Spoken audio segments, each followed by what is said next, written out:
And so the choosing and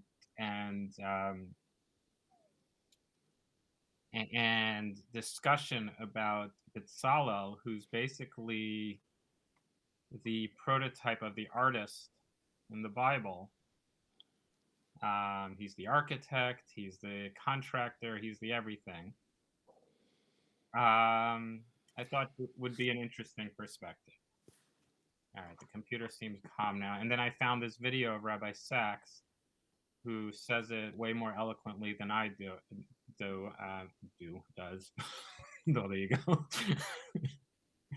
And he has a nice British accent, and he's the former chief rabbi of the United Kingdom, and he has some nice visuals. So I figured you guys would appreciate this. Let's give it a shot. So I'll just take it from the beginning again. Hopefully this time it runs smooth.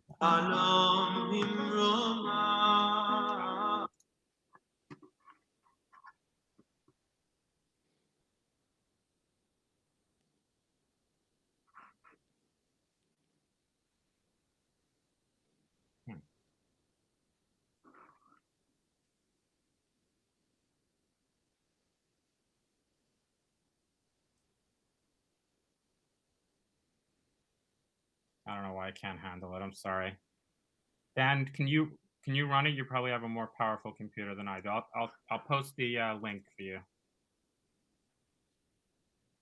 Thank you. So I was kind of proud of my MacBook over here, but well, apparently, everything new is all relative. All right, I'm gonna stop sharing so you can share it.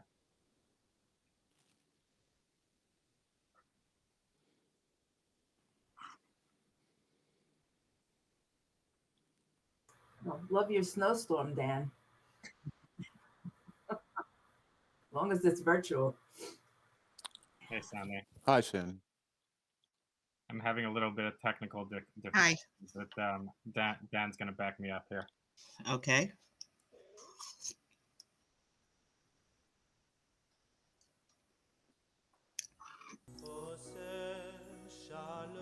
Yeah.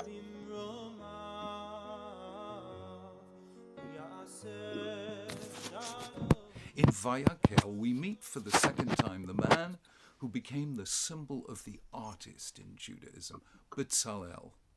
Then Moses said to the Israelites, "See, the Lord has chosen Bezalel, son of Uri, son of Hur, of the tribe of Judah, and he has filled him with the Spirit of God, with wisdom, understanding, knowledge, and with all kinds of skills, to make artistic designs for work in gold, silver, and bronze, to cut and set stones, to work in wood, and to engage in all kinds of artistic crafts."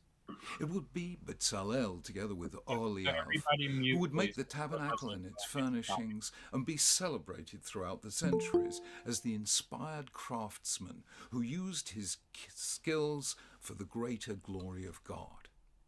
The aesthetic dimension of Judaism has tended to be downplayed, at least until the modern era, for obvious reasons.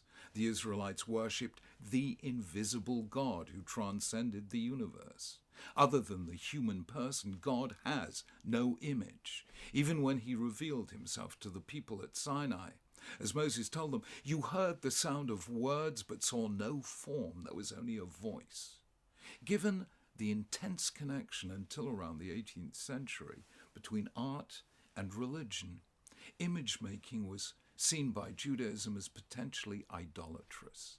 Hence, the second of the 10 Commandments, "You shall not make for yourself an image in the form of anything in heaven above, or on the earth beneath, or in the waters below." This concern continued long after the biblical era.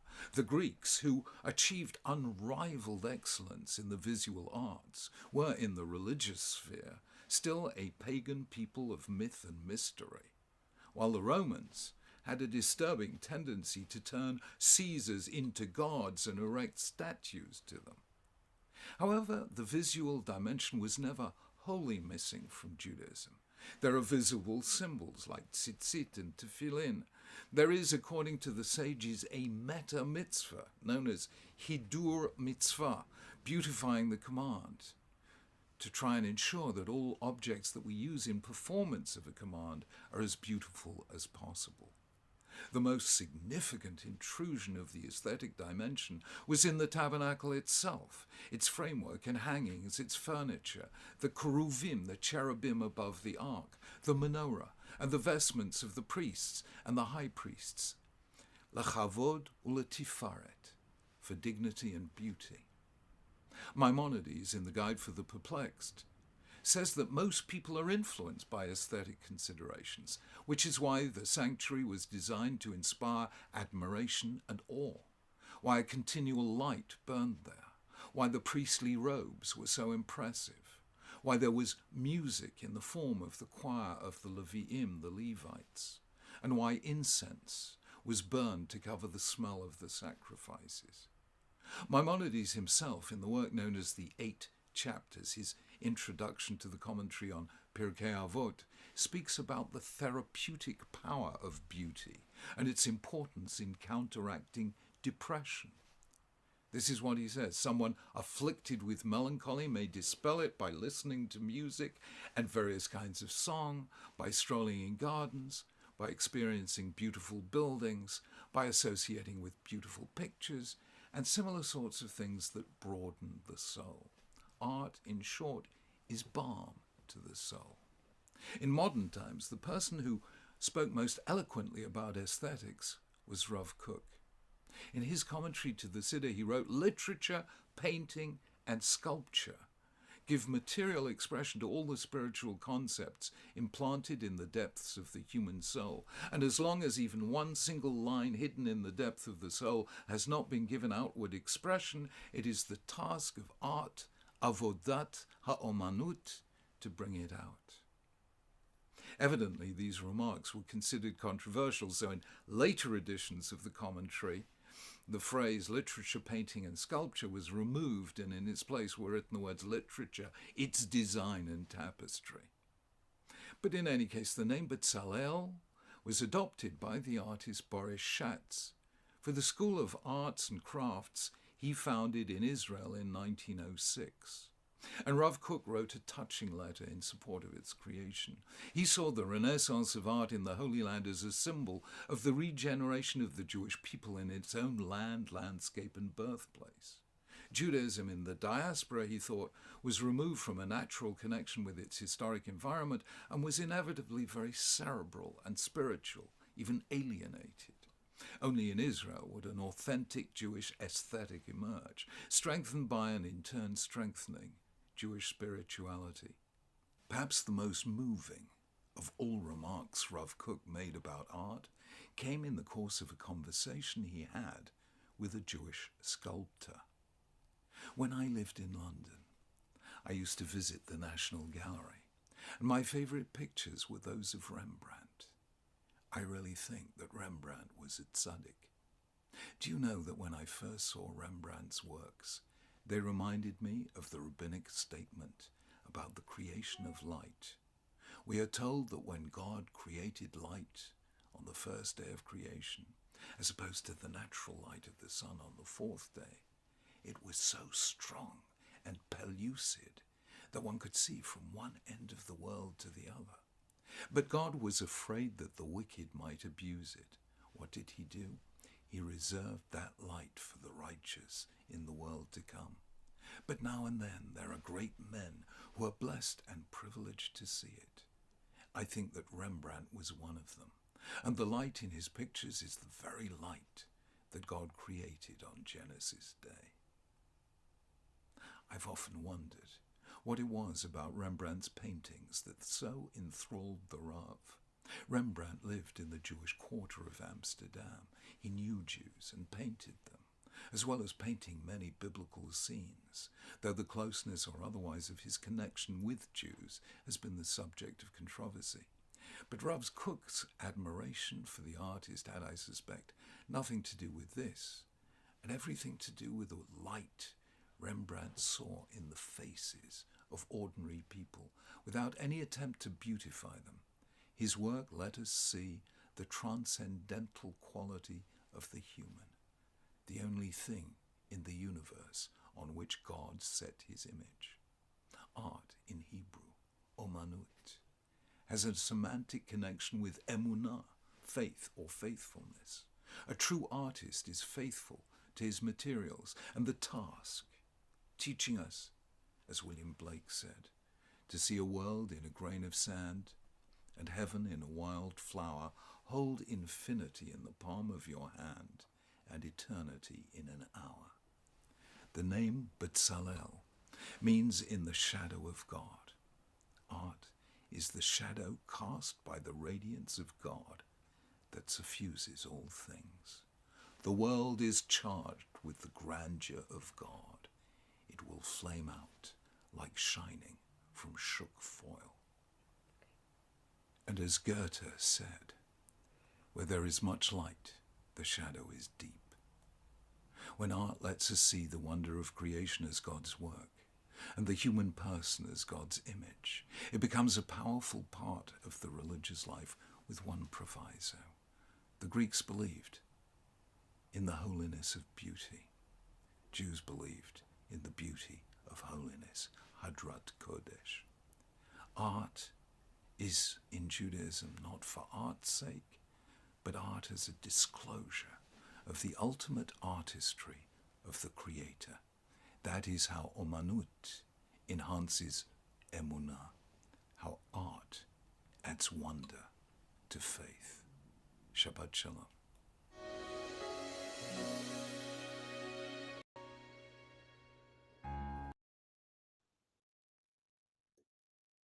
So I thought we can start off with a discussion of this. And I mean, this is, Rabbi Sachs is no longer alive.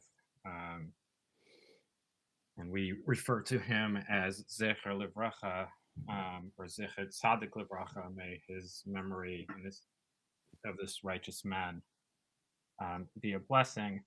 One of the things that is particularly impressive, besides his already impressive career, is that after his retirement, he went about making this series. And, you look at the quality of that video, regardless of the content, where, it's just really high quality stuff. And this is what he was doing in his retirement. That in itself, I think, is really impressive. What did you guys think of the content? Or Sandy, you're muted. I don't know if you were. Yeah, I know. I'm shaking my head because I could just listen to him all day. I've heard him a few times, not too many times, and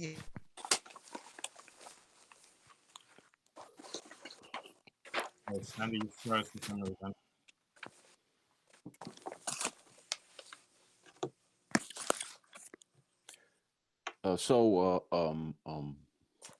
If I could take a somewhat negative viewpoint. Go for it. I like contrarians every once in a while. So here we have this Oxbridge accented rabbi surrounded by books in the background and wearing the most beautiful suit and tie. And he's making a connection between art, essentially art of the Enlightenment, really, because that's sort of where it came out of,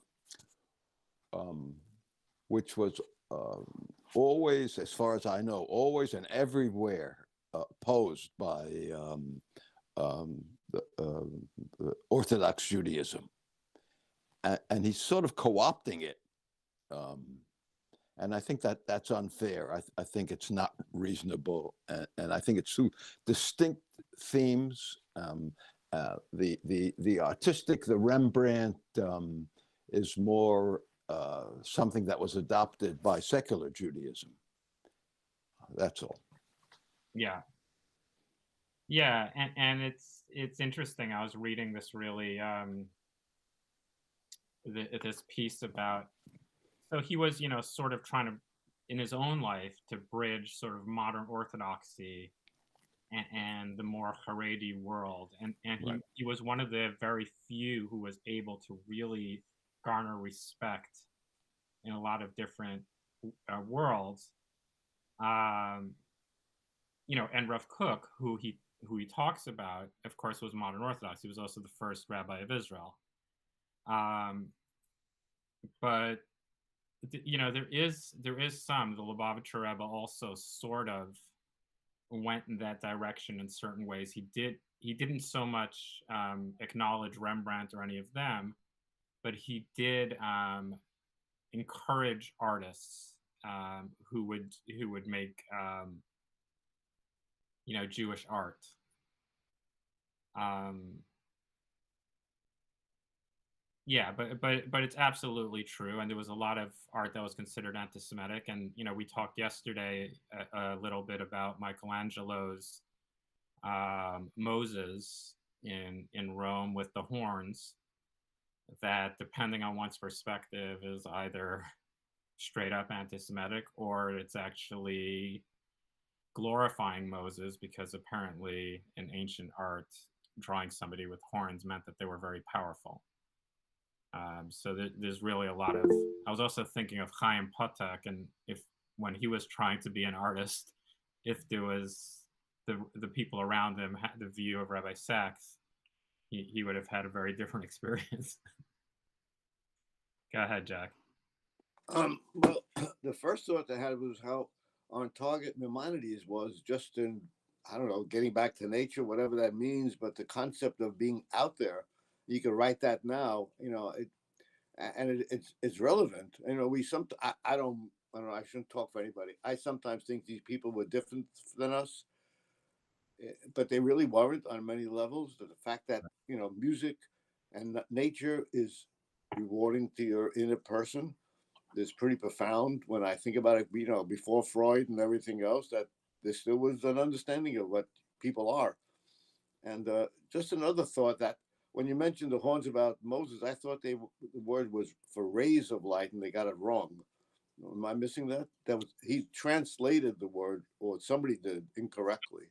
Yeah. So the word in Hebrew is the root word is kuf resh nun, which is either Karen, Karan,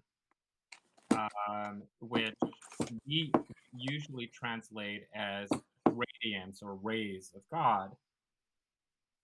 But there's also it can also be translated as horn, right? And there are a lot of words like that that can have multiple meanings, and it all depends on the context.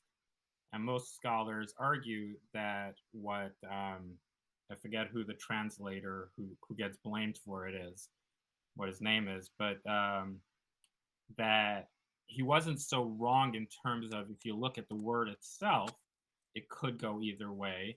That's the point of context. And in terms of context, you look at the context over there as well as how it's used in other places. And But that's I think the thought is, why would Michelangelo create? I guess it would be an ugly thing then. Horns. Moses is an enormous amount of work, and to have it with horns, if it was just like a goat, I don't know. It just seems weird or strange that so much energy would be to sort of ruin it.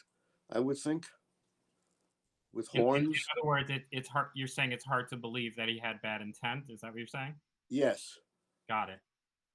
It's a reasonable argument. I mean, because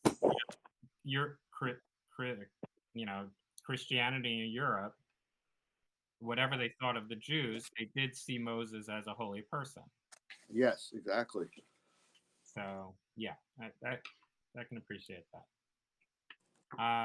All right, so let's just go into a few texts. I'm sorry that we lost Sandy. I don't know who came on. Who's on the phone? That's me. I couldn't get on any other way. Oh, I'm sorry. Did you want to finish your thought? I don't know. I don't know where I left off. So let's. You let's left move off on. that you can listen to Rabbi Sachs all day. Oh, you missed most of it then. No, I just said. They really disconnected me. They. No, I just said that. I just agreed with everything he said, and most of what he said was new to me, and I found it really very, very inspiring. That's I it. hear that. Yeah, and as Shelley said, I think you might have missed it, it is new. It is a refreshing perspective, and somewhat controversial because um, you know, historically Jews were afraid of art, either because of idol worship, or later, and I mentioned Chaim Potok as well, and I think that influenced it a lot, that they saw it as just another secular influence, or um, dangerous way that if you get too involved in it, you might get lured away from the Torah way of life. Yeah. And to kind of say, you know what, actually, this can reinforce Torah, right? And that's essentially the modern Orthodox argument, which is instead of being afraid of modernity, instead of, just seeing any change as suspicious, um, looking for ways to integrate it. And in many ways, the conservative argument as well.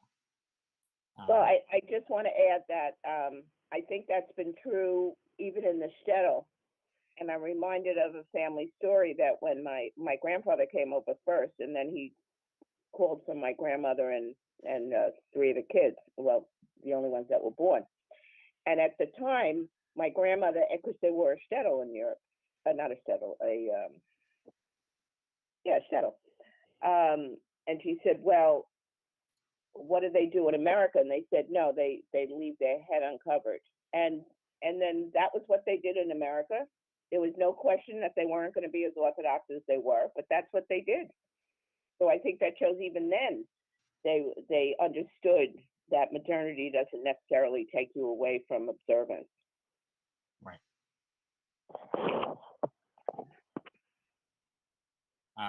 And I think on a personal level, that's part of, for all of us, kind of trying to find that happy medium of, how do we maintain our Yiddishkeit? How do we,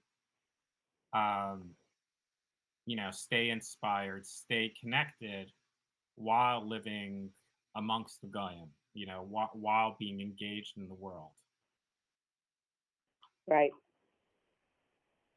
All right, so just a few texts. So while God gave the instructions for building the Mishkan to Moshe, it was Bezalel and the wise of heart, Chachmei Lev, who actually executed the plans.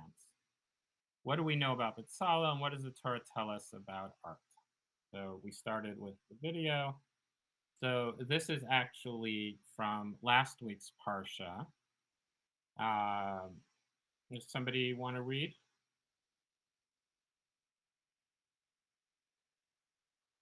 I will. Thank you. The Lord spoke to Moses. See, I have singled out by name Bezalel, son of Uri, son of Hur, of the tribe of Judah.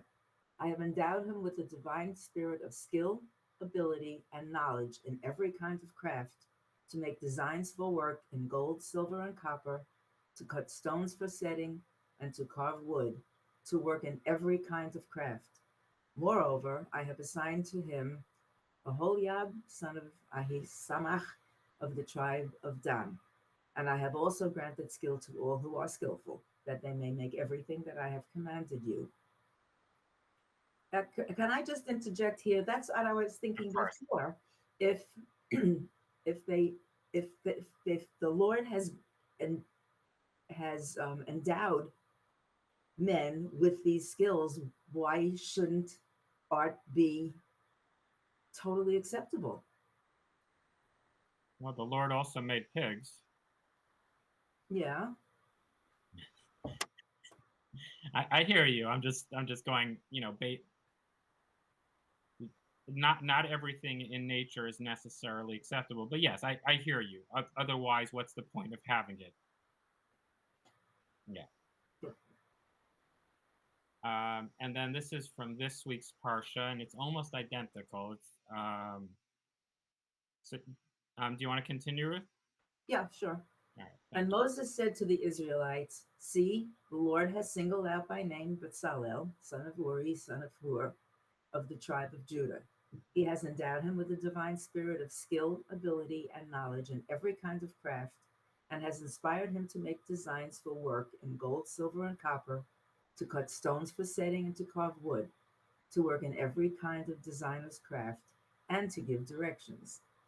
He and Oholiab, son of Ahisamach of the tribe of Dan, have been endowed with the skill to do any work of the carver, the designer, the embroiderer in blue, purple, crimson yarns, and in fine linen, and of the weaver, as workers in all crafts and as makers of designs. Thank you. Right. So over here, he expands a little bit more on the specifics of it. So here's a medrash. Somebody else want to jump in for this one?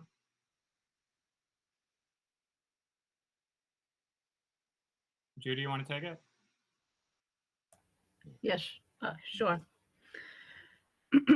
See that I have singled out Bezalel by name. It doesn't say I have singled out, but see that I have singled out.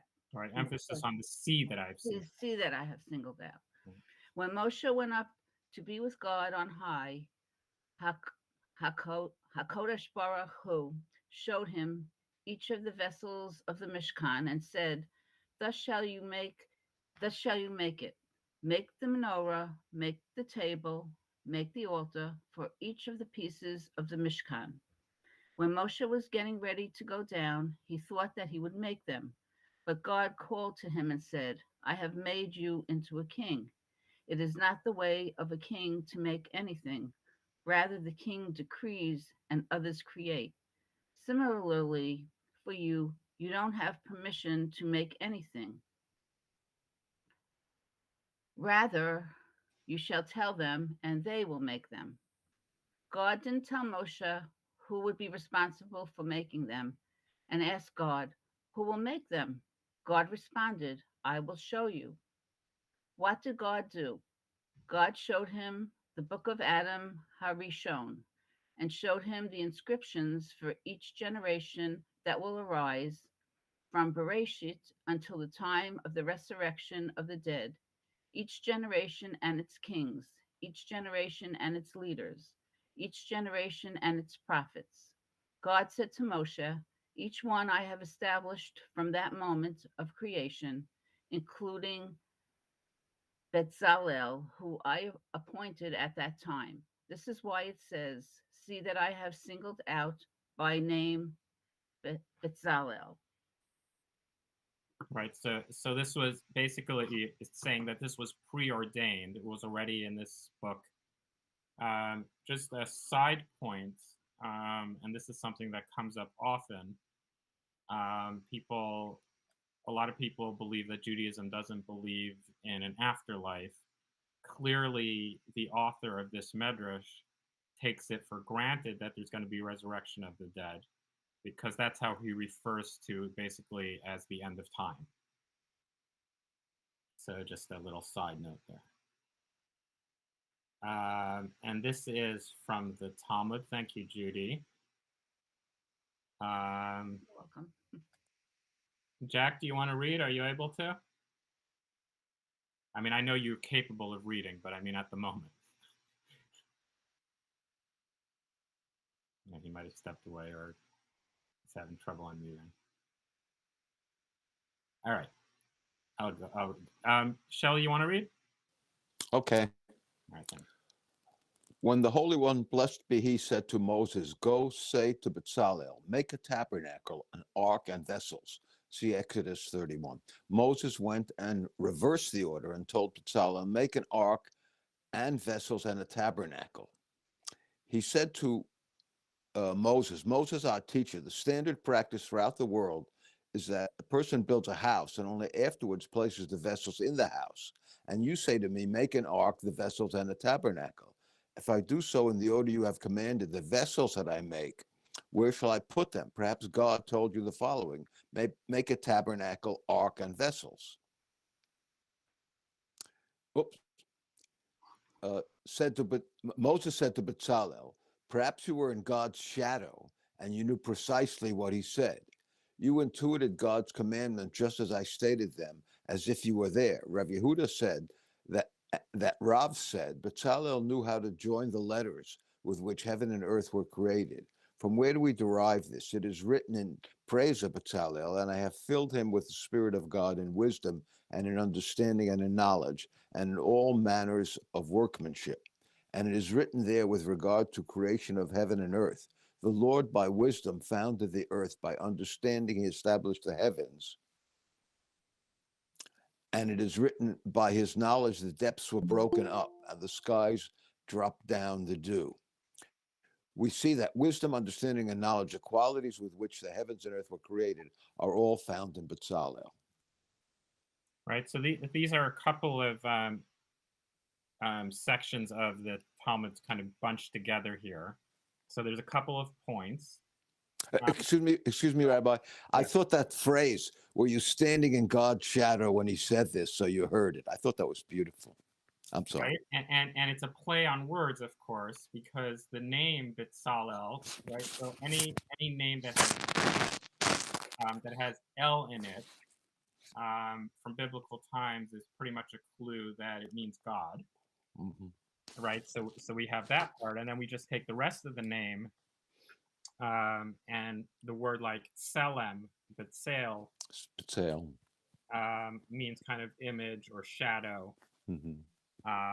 And so, whether this was actually the plan in the first place, that somehow his parents had special intuition themselves to know to name him with the skill that he was going to have, or it's sort of a play on words, we don't know. But it certainly makes it a nice way of seeing Bezalel, that he had such intuition. It was as if as if he had been there when Moses got the instructions. I mean, it's still fascinating. Why would Moses reverse the instructions? Mm-hmm. Was he testing him? Mm-hmm. Right. Seems pretty important if God's giving you, instructions to do it in the order. But and then kind of to reinforce that, the Talmud goes on to say that not only was Bezalel a skilled artist in terms of, the arts, but he was also a skilled spiritual artist, like what you might think of a very holy Kabbalist who can sort of make things happen with letters, the way we're taught that God created the universe with letters. So just, and I kind of meant to put this earlier, but it doesn't always. I don't know if any of you have created a Sefaria sheet. You have to bump things up. You got to get there's a bit of creativity and artistry in it by itself. But Rashi goes in terms of the words that are used to describe Bezalel's skill. So it says chachma. So he says, what does chachma mean? Wisdom is what a person hears from others and learns, makes it his own. Tivuna, or bina, Mavin davar miliboy, is understanding a matter by one's own intelligence, deducing it from the things one has already learned. And dat means holy inspiration, ruach hakodesh, and that's not by one's own intellect or one's own skill, but that's coming from above, and essentially saying that he possessed all three of these. Right? I mean, the first one is particularly interesting, and it may be covered in one of the sources I bring here. I don't remember. But one of the points that a few of the commentators look at is they say, hold on a second. Let's look at the context of Bezalel's life, right? He didn't exactly grow up in Paris. They don't say it that way, but he grew up in slavery. There was no art classes. Where was he supposed to have gained this, chachma? Where was he supposed to be getting it from others? right? And that in itself, you know, says his greatness. Go ahead, Kathy. You're muted. Kathy, you're muted. We don't hear you. Can you hear me now? Yes. Okay, thank you. Yesterday you mentioned the transformative power of adversity. And so, because he was a slave in Egypt, he wasn't living a life of ease and comfort. He was working, he was learning and utilizing these skills in Egypt, assuming he was of the age that he could do that before the Exodus.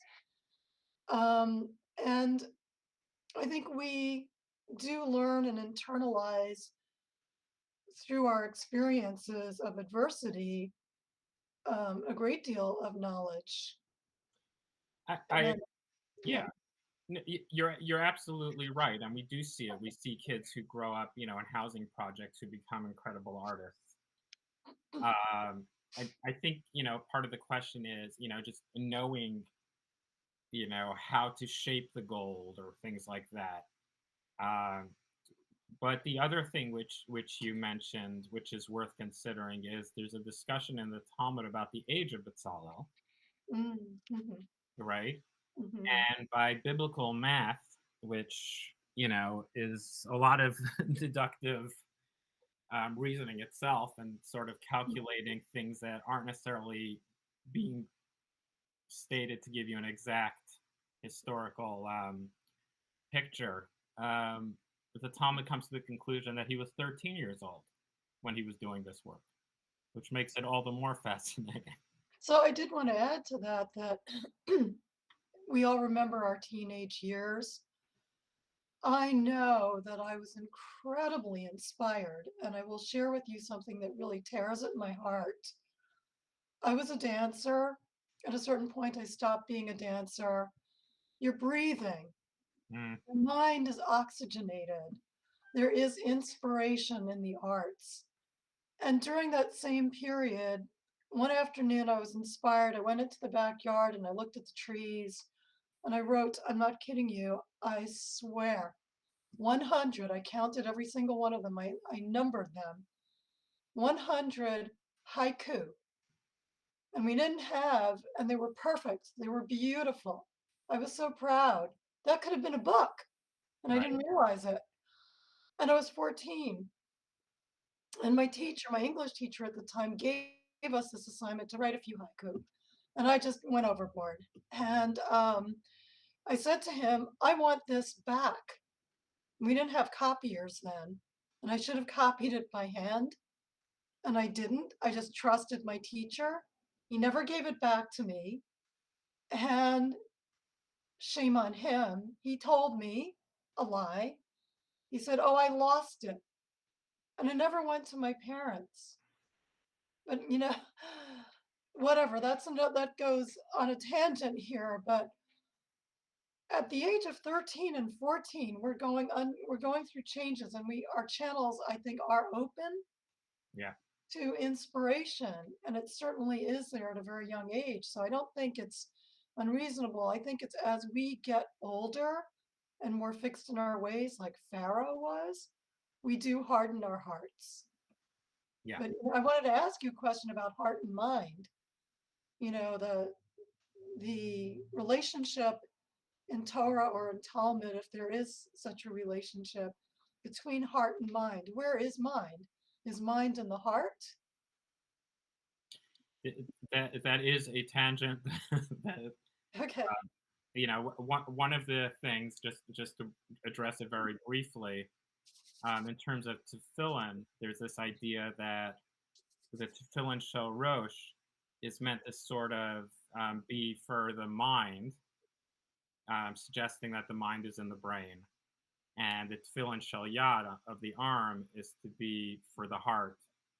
Uh, so there is some indication of that. All right, so let's just bring one more text. So this is from the Ibn Ezra, who just takes those same words that Rashi took and gives it a bit of a different interpretation. So, Kathy, while you're at it, do you mind reading? From "And I have filled him." Yes. Okay. "And I have filled him." This is similar to "And Joshua the son of Nun was full of the spirit of wisdom." Deuteronomy 34, verse 9. "And I have filled him with the Spirit of God, in wisdom and in an understanding." Scripture states, "And the Spirit of the Lord shall rest upon him." Isaiah 11, verse 2. It then goes on to explain that the Spirit of the Lord is the Spirit of wisdom and understanding. Wisdom, chokhmah, refers to the type of intelligence that is stored in the back of the brain. The word tavuna, understanding, and also the word bina, reason, are related to the word bain, between. They refer to the intellectual faculty that lies in the middle cavity of the brain between knowledge and wisdom. For wisdom is situated in the posterior cavity of the brain, and knowledge, which is gathered, I can't see the rest, by the senses, is located in the cavities of the brain that are adjacent to the forehead. Knowledge is called al-takyil in Arabic. I probably read that the Hebraic way. Understanding is called al-fakra, and wisdom is al-hachmah. Now Bezalel was endowed with every wisdom. He mastered the science of mathematics, geometry, proportions, astronomy, biology, and the secret of the human soul. He also towered over the people of his generation in that he knew all manner of workmanship. Many intelligent people do not possess even one practical skill. Hence, scripture prefixes vav to the word kol and reads uvekchol melacha, and in all manner of workmanship. Right. So the Ibn Ezra really takes this in a kind of neuro biology perspective in terms of where it is in the actual brain, which is very different to Rashi. Rashi was looking at it in a more kind of functional way. I mean, what the Ibn Ezra is too, to some degree, but I just thought it was really interesting in a much more modern perspective.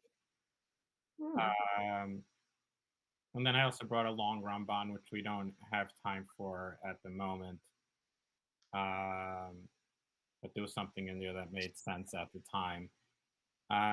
So it's 10:45. Any questions, concerns, announcements?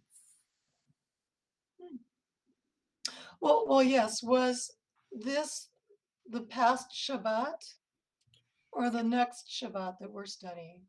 Excellent question. Anybody want to answer that? Both. Yeah, that's because he was mentioned in the previous parsha. Exactly. So we quoted it from last week's parsha and then from this week's parsha, and as I mentioned, the quote is in the beginning is almost completely identical, but then in this week's parsha it spells it out in more specific detail.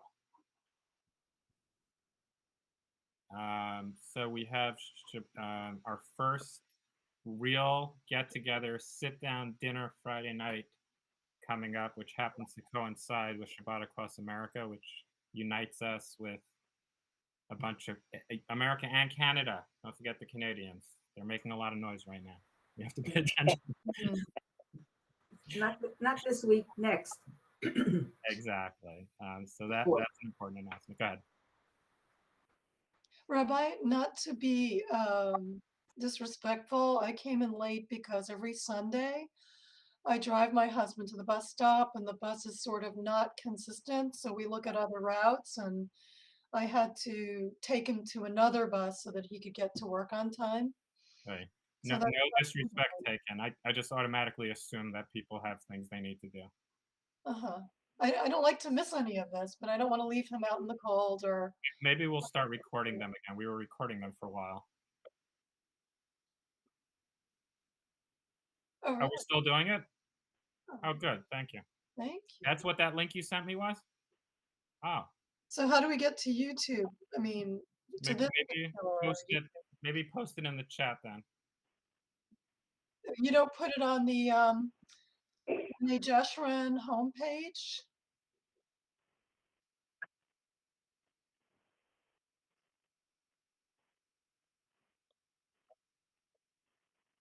Okay, thank you so much. Yeah. So, Great. so we're going to be off next Sunday morning. Mm. Right. And then, And go ahead. no, go ahead. Yeah, I can't remember what else. Oh, well, I'm just going to say I wanted to ask Ruth and Dan to stay on to do some work about Purim for a few minutes. Next week we will not have class, right? And the week after is March 6th, right? Yeah. Yeah. So I mean, we have a lot going on. So if you want to wait till the week after, that's understandable. Okay. Have you heard anything from the cantor? I was just I going have to not. ask. What's that? I was just going to ask that.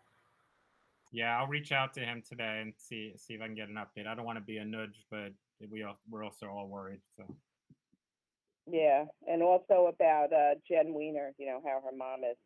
yeah, thanks for the reminder. No. Yeah, I'm thinking about her. I'm not remembering names, but